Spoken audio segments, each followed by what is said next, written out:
Which is my paper. So I will introduce this.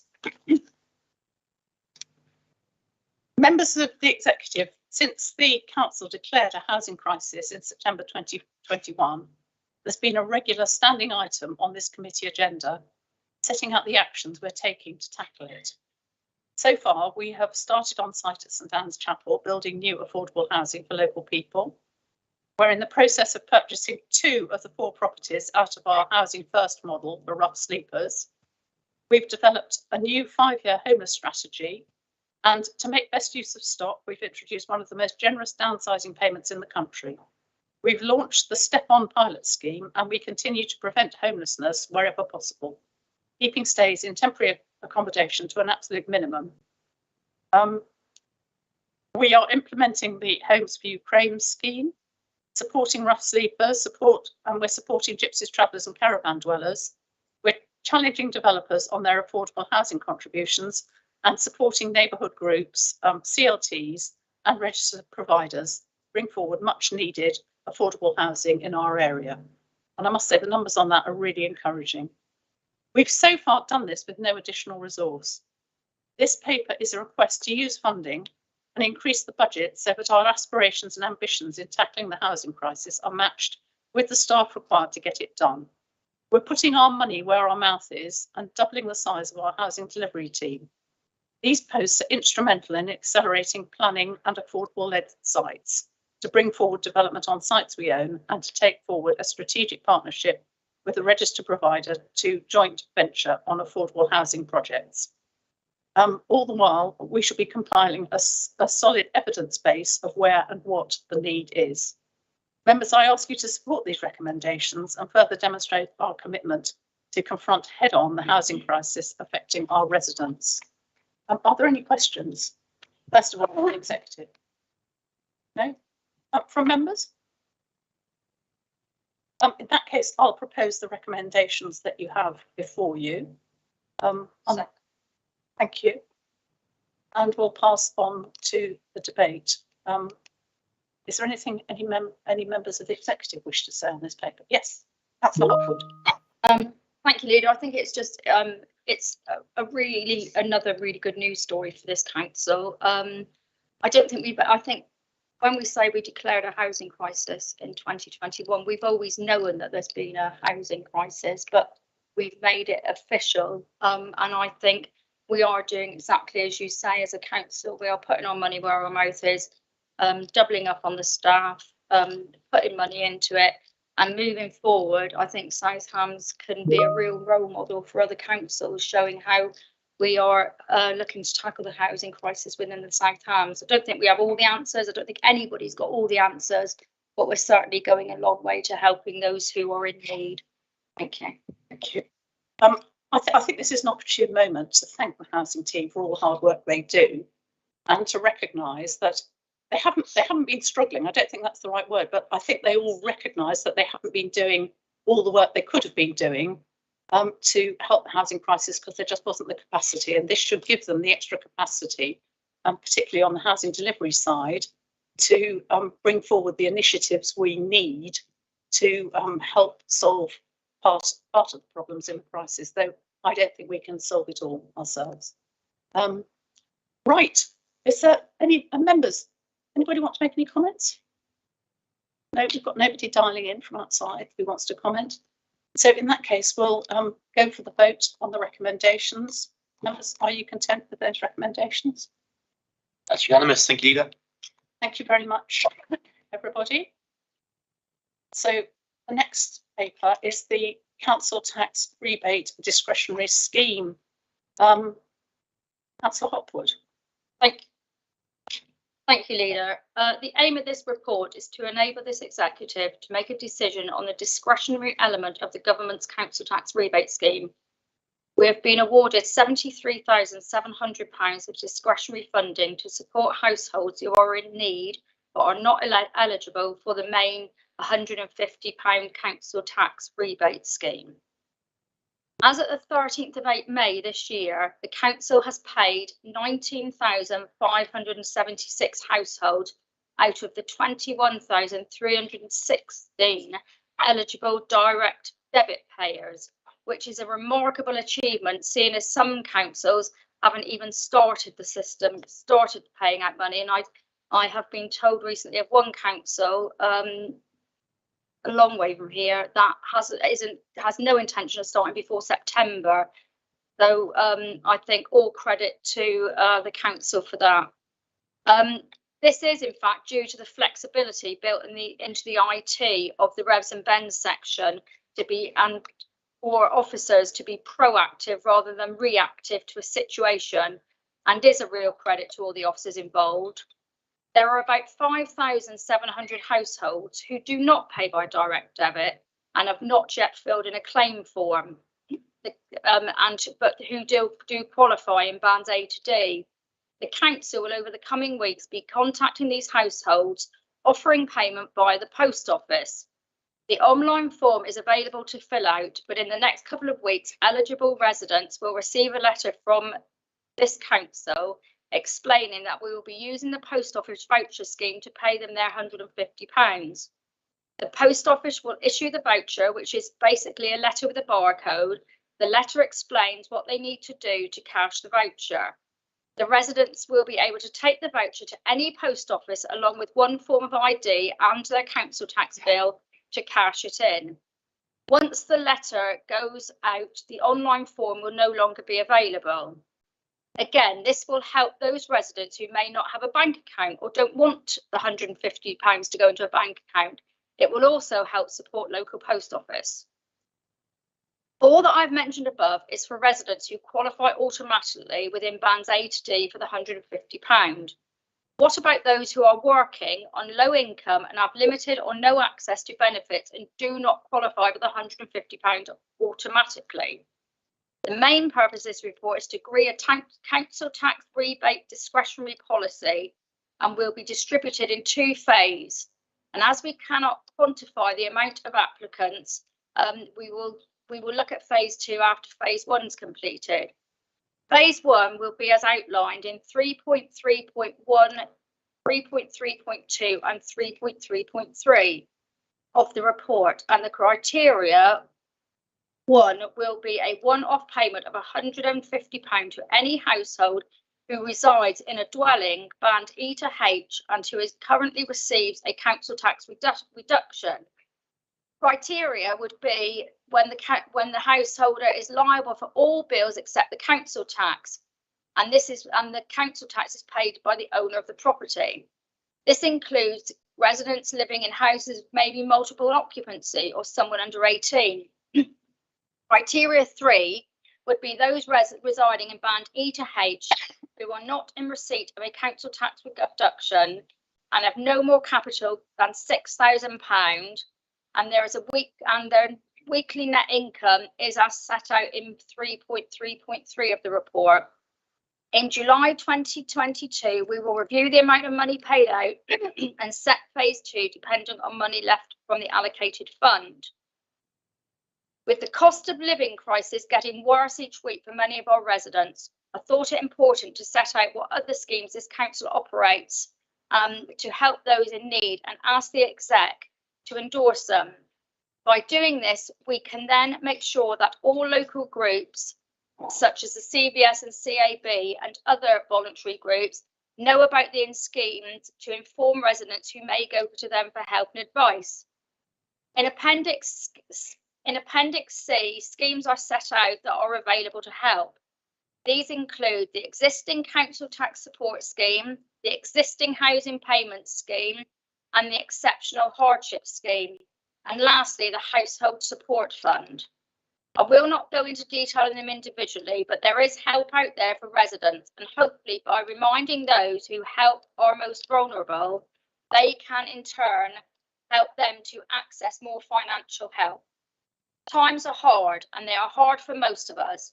Everything from the food we put on the table to the fuel that goes in the car is becoming more and more expensive on a daily basis. And by bringing this paper today, we can reach out to people who have not been included in the council tax rebate scheme, and also hopefully increase public and voluntary sector awareness of the schemes and support and other support available to residents. Thank you.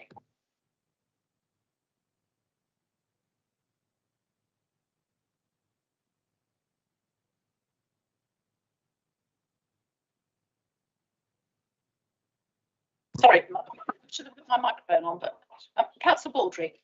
Thank you. Look, when we come to the debate, I should be saying how brilliantly we have done, so don't take this in any way as a criticism. But if we go to 3.3.1, which is the people in bands E to H who are entitled, and we see there are 243 claims, those are the people from whom I am getting complaints. Have you any idea when those are going to be dealt with? Leader, as said in the report, within the next couple of weeks, those households who haven't claimed or are discretion will get this post office voucher. So these are people who pay by direct debit, but who are not in bands A to D, and there are apparently 243 of them. I just want to know when those are going. So I can answer the people who complain to me that it hasn't been paid into their bank account. I think Mr. Molyneux's got an answer for that. So as soon as this policy is agreed, we can start making arrangements to make those payments. In the next couple of weeks, I'm told, reliably.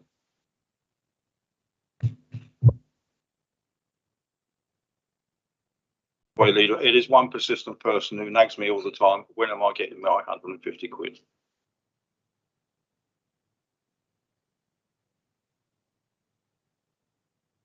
Councillor Brazil, do you want to say something? Yeah, thank you. Just on that point, I mean, I personally, I don't think we should be paying people who live in East Wage anything. If they live in such an expensive house, then they should be able to raise the money elsewhere. But what I was going to ask is that obviously there is a group of people who find it difficult. They don't pay by direct debit. They probably haven't got bank accounts or whatever. And we're doing our utmost to access them. I wonder if local members could have a list of people in their area, so that we can go and try and help and support these people to get the monies. That's one thing. And the other thing is, I wonder, I mean, you talked about making the voluntary sector more aware of the grants that are available.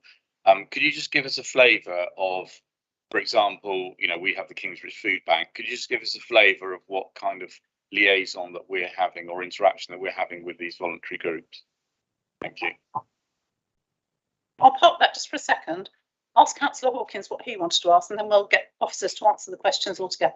it really follows on from what Councillor Brazil has said. Southampton, obviously, we have our large urban areas, but we have an awful lot of smaller communities. We have areas that have very, very poor bus services, internet connection, etc. How are we going to ensure those people are actually get the knowledge that this is available to them? Because that's really important.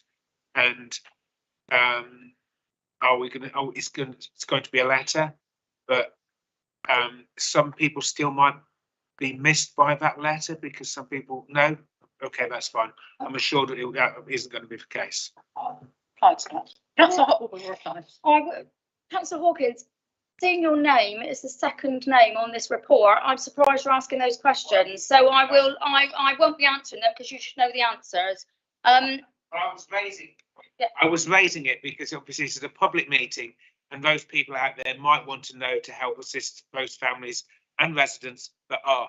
I would also just like to say, saying on what Councillor Brazil said, there's an awful lot of people who have got large properties but are very, very cash poor, and we do need to support those people as well. Again, if both yourself and Councillor Brazil had listened to what I said, the letters will be going out within the next couple of weeks to those people who can claim via their post office. Why would we miss anybody? We have an excellent staff in this section. We won't be missing anybody. And if for some odd reason we did, I'm sure it would be picked up very quickly. Going on to Councillor Brazil, we can't give you individual lists of people who qualify in your area due to Data Protection Act, and I'm sure you'll understand that. And going back to disagreeing with paying residents in band E to H, as Councillor Hawkins has just quite rightly said, some residents are asset rich and cash poor. And if you read, I think it's 3.3.3 of the report, it goes into detail about weekly income and money in the bank. So they can, I think that the limit that these people can have in the bank to claim is £6,000, and a single person earning £250 a week. Now that made that person with £6,000 in the bank and earning £250 a week might be in this house, and they need our help. And I'm not, the rich are not going to get the help. They don't need the help, and they won't qualify anyway. This is what this policy is here for today. But I wouldn't like to segregate anybody who is asset rich and cash poor from this scheme. That's because they are still amongst the vulnerable in our society and in the Southamptons today. If I've left anything else out, Mr. Molyneux, would you answer, please? I don't think you have, Councillor Hotwood. I mean, what I would say that the report covers lots of different aspects of the benefits that are on offer here. And in terms of what my experience has shown is that there are people in bands A to D who don't pay by council tax, and in fact don't pay any council tax because they're already claiming council tax benefit. They are eligible from this, so they're not getting a council tax bill because the government have called it a rebate. They therefore think they're not entitled to the £150.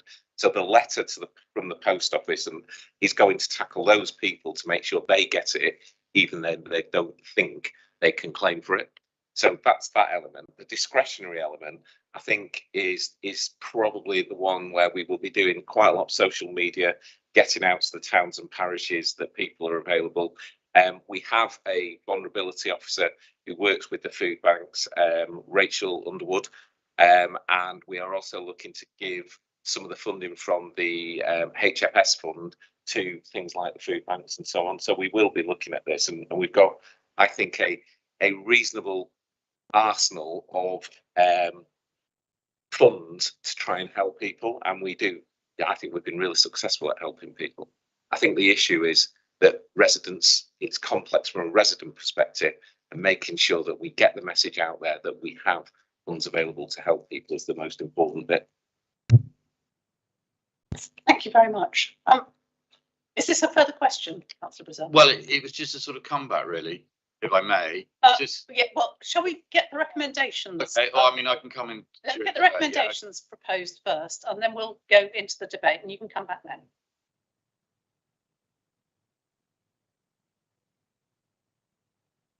Right, members of the executive, is there anything you want to say on this first? Right, Councillor Brazil, you can come back. Oh, sorry. Oh, that was a bit. Sorry, I missed it. Slow, sorry. Yeah, all right. I think it is a good news story, but the Southampton District Council has had good news stories all the way through the COVID period, in my view. We have ensured that whenever the government has given us grants which should go out into the community, our officers here have worked tirelessly hard and have actually got those grants out fast and efficiently to those people who need them. And we all know that. Julian might question it, but we all do know that. I've got councils nearby that are still even considering how to do this.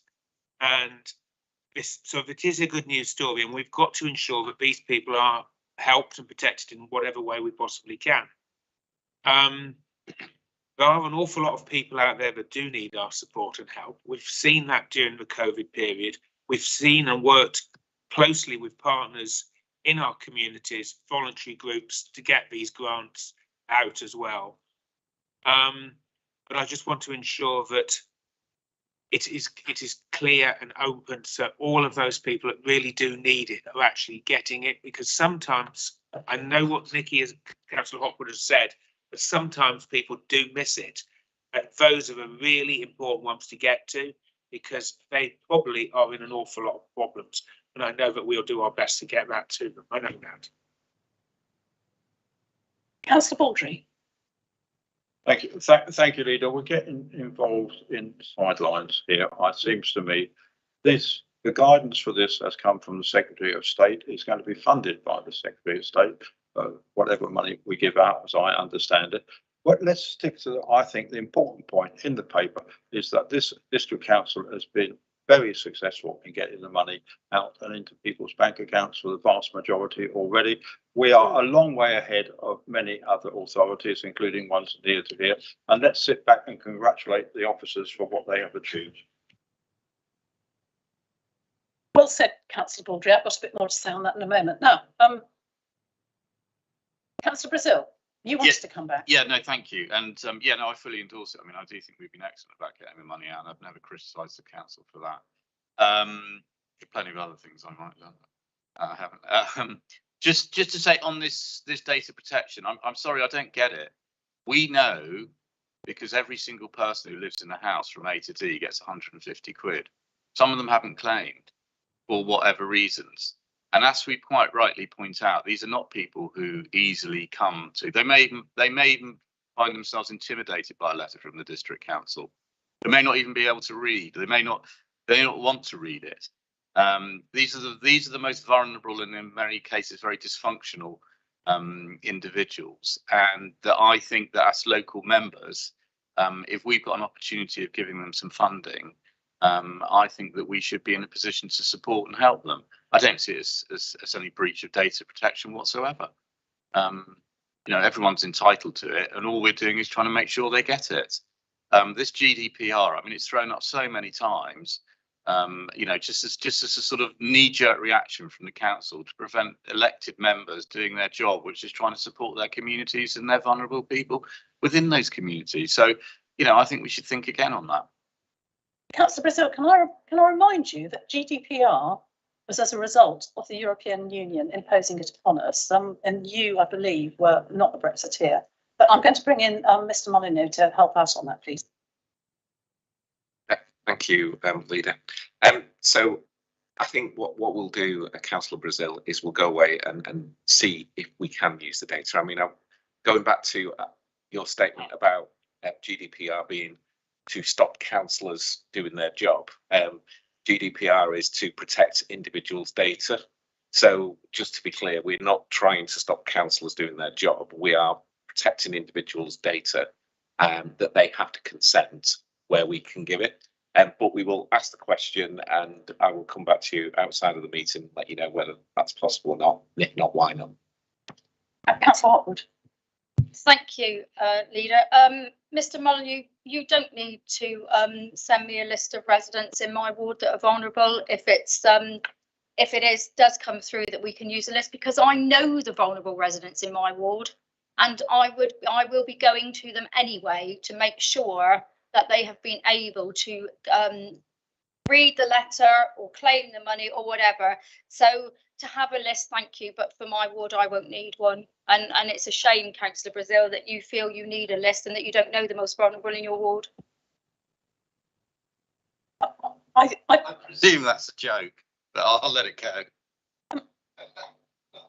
I think there is room here for more to be done on social media and in the press. So I think a really good PR campaign on this to let people know.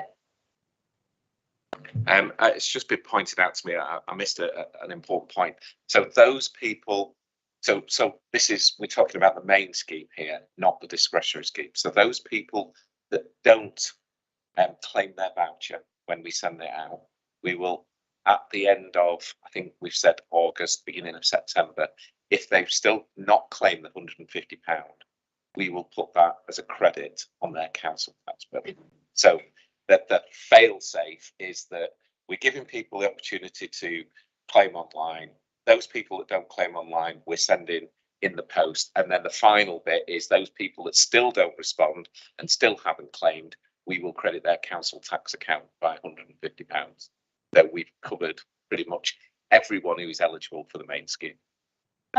Thank you very much for that. I was going to mention the default position, but that's great. Thanks. I think before we leave this subject, I think there's one thing we need to say, that this is yet another example of where the government springs something on us, makes huge announcements with no regulations to back it up, then comes in with regulations which require a policy, which is why we are here this morning. But I am convinced that we at South Hams have done everything possible we can, and I would like to thank officers for doing it, to get this moving as speedily as possible, because I know a number of councils all around the country that aren't even off the blocks yet, and where officers in particular don't seem to be worried about it, because I do see, what's coming through on the WhatsApp groups. And so I'd really like to thank officers here for getting things moving, for thinking of innovative schemes for trying to reach the hard to reach, and having the default position ready at the end of August, because some councils are not talking about starting to pay until September. So that's really good. Thank you very much, everybody. If there aren't any more questions, there are. We've got lots of people. Right, Councillor Holwell, I'll take you first. Thanks, Leader. Just to say, I mean, over the last couple of years, our residents have proved, well, exemplary really in looking after each other and looking after the vulnerable. They probably don't need inviting, but through social media, we could well invite people if they know of neighbours or relations who may need a bit of help, then offer it. Thank you. Thank you. Councillor Baldry. Talking of government springing things on us, have we any idea whether the Chancellor, when he announces things today, is going to spring yet another one on us to have to deliver as a council? We wait in anticipation, Councillor Baldry, but I don't think we can read the runes either. So let's go to the vote then. Is everybody in favour of the recommendations in this paper? It's unanimous. Thank you, Leader. Thank you very much. Right, next item on the agenda is the contact centre service review update. And I see Mr. Cropper is with us. Mr. Cropper, you may want to move forward to the inquisitorial chair we seem to have there, but we're not going to treat you like that at all.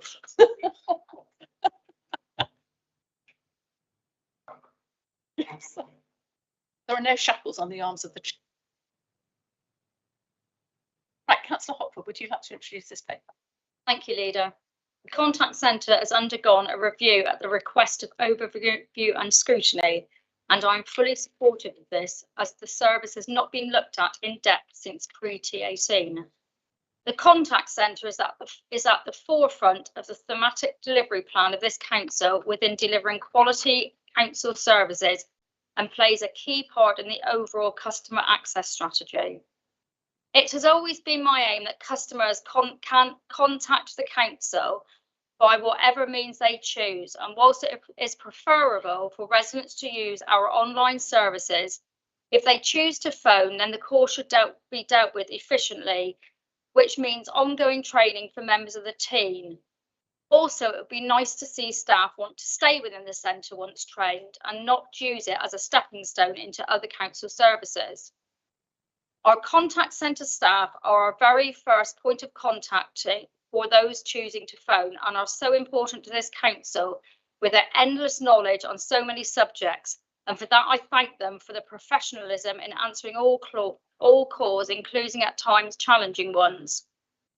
The contact centre aims to answer 80% of calls within 5 minutes, but this target has not been delivered consistently. To try and reduce how long residents have to wait, we have introduced Queue Buster, which allows residents to leave their details and then be called back rather than wait. More and more residents are using the website to contact this council, and this upward trend has been tracked over the past 5 years, as shown in 2.8 of the report. And the calls received are usually the more complex ones that need the support. The key deliverables of the plan are at 3 within the report, and I don't intend to go through them as they are clear to read. At 4, progress to date is showing, and most importantly, an implementation plan and timeline has been drafted, which encompasses all the recommendations from the review. A project team will oversee this, and progress made against this will be monitored, and I look forward to coming back in 6 months' time with a report that shows real progress. I would ask members to give the implementation plan time to be just that, implemented. And whilst you may want to look backwards, maybe someone reporting to you that are on hold for too long last week, or any other issues that look backwards, we know all this, and that's why the review went ahead. So I would ask members to look forward and support the plan, but most important of all, give it a chance to bed in and wait for the next report in 6 months' time.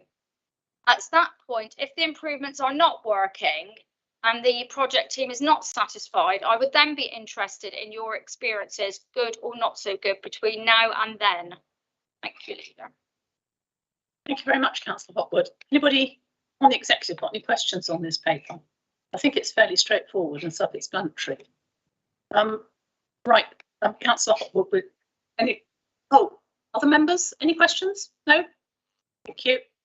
Councillor Hopwood, would you like to propose the recommendations? Yeah, move the recommendations. Thank you. Thank you very much. Right, any comments on this at all? Mr. Cropper, is there anything you want to say on the paper at all? Thank you, Leader. Thank you, Councillor Hopwood. I think it's important that we've reviewed the contact centre, and it's such a vital link for our customers and community. I think the review indicates that whilst performance isn't where we want it to be at the moment, the service we offer is generally good, but there is scope for us to improve what we do. We want to continue to put customers at the heart of what we do, improve the communication to them, and strive to deliver the improvements as set out in the report. Thank you. Thank you very much. Has anybody got any further comments? In which case, we'll Councillor Baldry, sorry. You're slightly behind the head here, yes. I agree absolutely with Councillor Hopwood that we need to look forwards. I will say what I've said on several occasions. Looking forward, I think the target of answering calls within 5 minutes is not good enough. Ofcom recently issued a report criticising the telephone companies for not answering calls within 2 minutes. I think 5 minutes is far. To hang on the phone for 5 minutes is far too long. Councillor Hopwood, do you want to respond to this, please? Thank you, Councillor Baldry. Whilst I hear what you're saying, unfortunately, Ofcom don't pay the wage bills of companies, and you would have to have so many staff in to answer calls within 2 minutes. We would all love to have calls answered within seconds, but it's striking the balance between affordability and waiting. And I think actually 5 minutes isn't a long time to wait on the phone. Come back briefly, Leader, just to say, I think our residents are our customers and should be treated equally as well as those of private companies. Councillor Baldry, I'm just going to let Mr. Molyneux come in now. Thank you, Leader. I agree with everything that Councillor Hotwood said there about the resourcing required to provide an increased level of service. If it be 30 seconds or whatever, you'd have to have that resourcing for the peaks, and then it's what you do with it in the troughs, and it would be very, very expensive. I would point out that in terms of the way private companies tend to operate is they focus on answering calls quickly for sales, and service tends to be a lot lower down. So, and there's you only have to try and contact your bank to realise how difficult it is to get through. But that's semantics. The other thing I wanted to say, Leader, is we shouldn't underestimate the difficulty of managing a contact centre remotely for the last 2 years.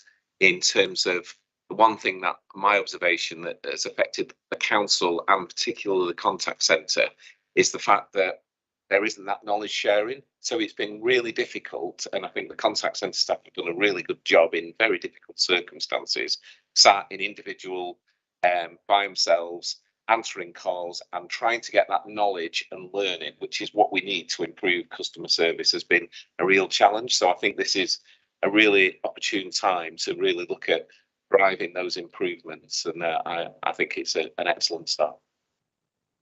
And one thing I'd like to add to that is the more we promote channel shift, the less pressure there'll be on telephone calls. And so there is a chance there of improving the answering time by having fewer people calling. But I think channel shift and good forms to fill in online so that people's requests get dealt with efficiently and quickly is the answer to all this. We're not forgetting people who don't do things online, but my thought on that is that I think a number of those people is going to get fewer and fewer. Do we have any further? We've had the recommendations proposed, haven't we? No, we have. Yeah. Right, so we can go to the vote then. Everybody in favour? That's Right. Thank you. Thank you very much. Right, so the next one we move on to is the planning improvement plan update. Now, I apologise to members for this being published so late. But we had to wait for the end of the staff consultation, which is why it was published so late. And I apologise for that, but I think it's fairly obvious from what the report's contents that we want to get on with this as soon as possible. And whilst there is some detail in the report, the main part of it is in the recommendations, which you have in front of you there on the screen. I think we all realise that there have been serious problems in planning. And I hardly like to say it, but I think a lot of those were brought on by the restructuring in T18, which wasn't really a suitable structure for planning. Some of us spotted this fairly early on, others were reluctant to change it. But I think what has happened through lockdown has proved that we really need to do something about it. Now, I think whilst it's going to cost us money, we do have a lot of income coming in from planning applications. And the Levelling Up Bill has some encouraging news about increasing what we can charge for planning applications. So I think that the what we're proposing here is largely going to be self-financing. And if it cuts down on failure demand and gets the planning service moving efficiently, then that's what we want to achieve, both for our residents and for the people who work in our planning service. Now, it's difficult to get planners at the moment. It's particularly difficult to get planners in the South Hams because of the cost of accommodation. We do have some people who mostly work remotely, but as I'm sure you're all aware, there is a need to be out on the ground to look at applications. So we are struggling somewhat to get planners in the ranks, but we hope that what we're offering, a new director of planning, will be an attractive post and that we will have good applications for it. Now, there are other things that will happen. There will be some kind of zoning of officers so that they get used to working in a smaller area. This has benefits for members and the planners and residents. The advantage of working in a team over a smaller area is that the planners get to know the area better, they get to know their members better, and on the whole, things work better as a result, which means that residents get a quicker decision, and so the whole thing turns itself over. With such a large area to cover and having only a limited number of the higher tier officers who do the most difficult applications, that won't always be possible, and there will have to be some crossing over from time to time. But I think generally the idea of zoning officers so that they concentrate on the areas nearest to where they live, principally, will be a good idea. So that broadly sums up the proposals, unless, Mr. Powell, I've missed anything huge. If I've missed anything you'd like to add, please do. Thank you, Chair. No, you've not missed anything at all in terms of the content of the report. Perhaps it might be helpful just to give a few of the highlights of the responses we've had from staff, which finished on Monday evening, which is why that would be great, actually, because I haven't heard what's. Thank you. Yeah, I mean, overall, the actual support from the staff for the actual changes is very positive. Generally, the recognition that there is a lack of management capacity, and that this will hopefully deal with those challenges. People haven't been having the support or the advice, access to that in the way they would like. With one head of service covering 60 odd staff, clearly that span of control has been a challenge. So that's the main positive about it. I mean, in terms of things, general things have been queries, operational queries about exactly how line management will work with two heads of service. But that's something that people have got used to, and the new assistant director will obviously have a view about some of those aspects as well when they come into play. So we've set out the framework here. The benefit of two heads of service is really strongly supported by staff, and working in a geographical area, efficiencies that will achieve, and their ability to create relationships with the community and members is well recognised by staff as well. Few queries about IT, but overall we've had 18 responses. A couple more I think are expected over the next couple of days, but generally positive in terms of the overall proposal. So yeah, that's it at this stage. We will do a comprehensive response to all consultees, which we'll share with members at the time as well. Thank you. Thank you very much. I'm really glad that the response has been largely positive. Thank you. Members, have you got any questions on this paper? No? Yes. I've got a question, but I'd like to make a comment really on planning and officer. Well, hang on, we'll have the comments in just a moment, okay? I'm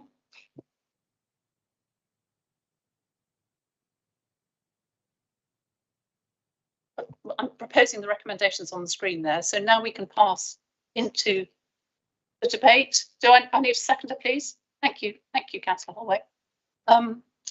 Right, Councillor Baldry.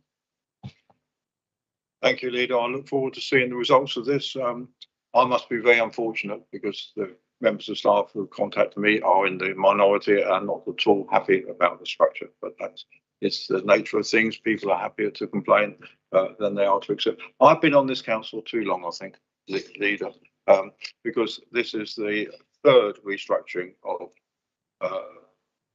planning in the time I've been on the council, and each time the report starts off by rubbishing the existing service and saying it's all going to get better with the new structure.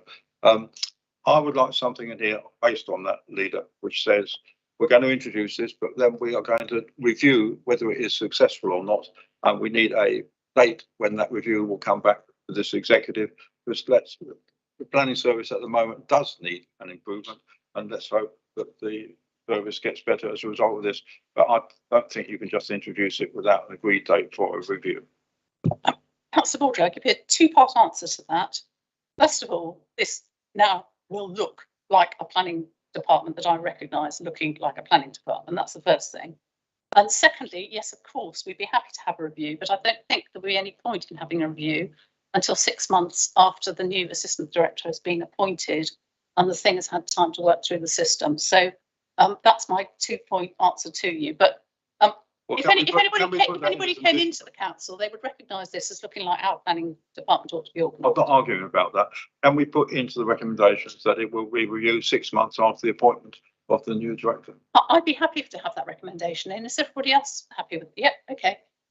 In that case, let's have a new recommendations for a review 6 months after the new assistant director is appointed. A progress review, yes.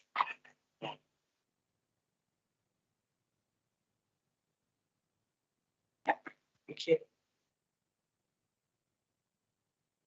Councillor Taylor, you wanted to make a comment? Yes, a couple of points really on the zoning for a start. I think that is great because yesterday we had an officer that was travelling from Hartland Point, which is at the other end, where I hailed from, down to here for one planning decision, which takes them most of the day. So that's a waste of resource for a start. That's the fact that if we got an officer that works in our area, we work closer with them, we get better results, quicker results, and I think that's good. And the other point I'd like to make is, why do we lose so many officers? You know, they take 10 minutes and then they move along, and it's very difficult for them to actually include because somebody else got to pick it up and they start from scratch nearly. Okay, thank you. Yes, to take your second bit first. We are not alone in having this problem, Councillor Taylor. And there has always been a huge game of musical chairs being played by planners. Always thinking the grass is greener on the other side, getting there and finding out it isn't, and then moving on to see if the grass is greener on the other side of somewhere else as well. So it's been particularly bad lately, and I think pressures that the department's been under for various reasons has not helped. But I think on the sort of, if you like to see a positive side of it, if people aren't coping with the workload, then probably it's a good thing they go and work somewhere else, because we've had some people who just have not been capable of taking decisions at all, and they've moved on. And actually, that will, in the long term, be to the advantage of the authority. And I'm just hoping that the people who are coming in now will find it easier and will be able to take decisions and will be staying with us, because we welcome them if they can do that.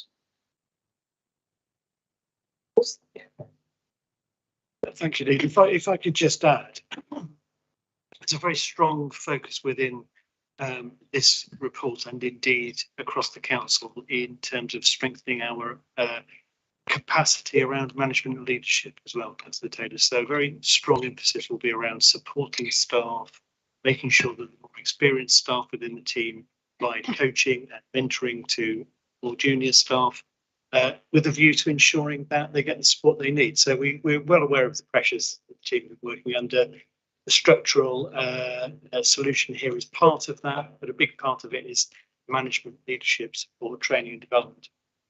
We'll be focusing on that just as strongly as we will on the structural. Yes, I think I need to add that, as it also ought to filter through to the Development Management Committee as well, as far as some training and guidance goes. So I'm hoping that all that will come in as well. So, Councillor Hawkins. Thank you, leader. I've been here a very, very long time now, and T18 did an awful lot of good things. It saved